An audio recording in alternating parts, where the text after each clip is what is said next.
السلام علیکم ورحمۃ اللہ وبرکاتہ۔ ہمارے چینل پہ آپ کا خیر مقدم ہے۔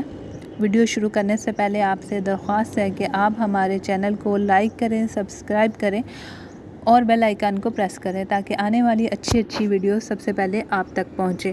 ہمارا آج کا ٹاپک ہے طب نبوی میں گرمی دانوں کا علاج۔ ابن سنن نے اپنی کتاب میں بعض ازواج مطہرات سے یہ روایت نقل کی ہے کہ انہوں نے بیان کیا کہ رسول اللہ صلی اللہ علیہ وآلہ وسلم ایک دن میرے پاس تشریف لائے۔ اس وقت میری انگلی پر دانہ نکلا ہوا تھا۔ آپ صلی اللہ علیہ وآلہ وسلم نے فرمایا، کیا تمہارے پاس چرائتا ہے؟ تو اسے اپنی انگلی پر لگاؤ اور یہ کہو کہ اے بڑے کو چھوٹا اور چھوٹے کو بڑا کرنے والے اللہ، مجھے جو چیز پیش آئی ہے اس سے مجھے شفا دے۔ زریرہ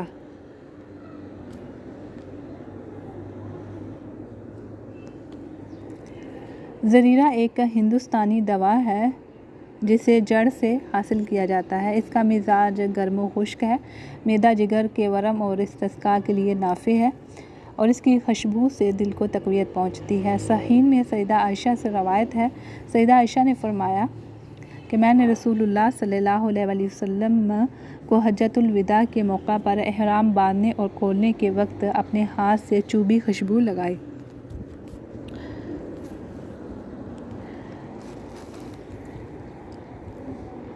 اور یہ جو چرائتا ہوتا ہے اس کی خوشبو بہت اچھی ہوتی ہے۔ یہ معدے کو پکا کے خارج کر دیتا ہے، جیسے کہ جلدی امراض ہوتے ہیں جس میں پھوڑے، پھنسیاں وغیرہ ہوتی ہیں، اور سوزش کو بھی ٹھنڈا کر دیتا ہے، کیونکہ طب نبوی جو ہے وہ ہمارے نبی کریم صلی اللہ علیہ وآلہ وسلم سے ہم تک پہنچی ہے اور اس میں شفا ہی شفا ہے۔ ابو علی سینا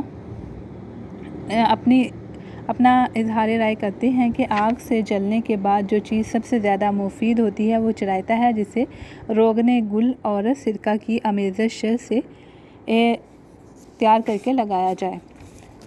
اور چرائتا شیریں ہے، پھر اس کے علاوہ پت پاپڑا جسے کہتے ہیں وہ بھی بہت اچھی بوٹی ہے، اور اس کو رات کو پانی میں بھگو کر صبح کو اس کا پانی پی لیا جائے تو اس سے بھی گرمی دانوں سے سکون مل جاتا ہے۔ اس کے علاوہ بہت ساری چیزیں، کافور ہے، اس کو تیل میں ملا کے اگر لگا لیا جائے تو گرمی دانوں میں افاقہ ہوتا ہے۔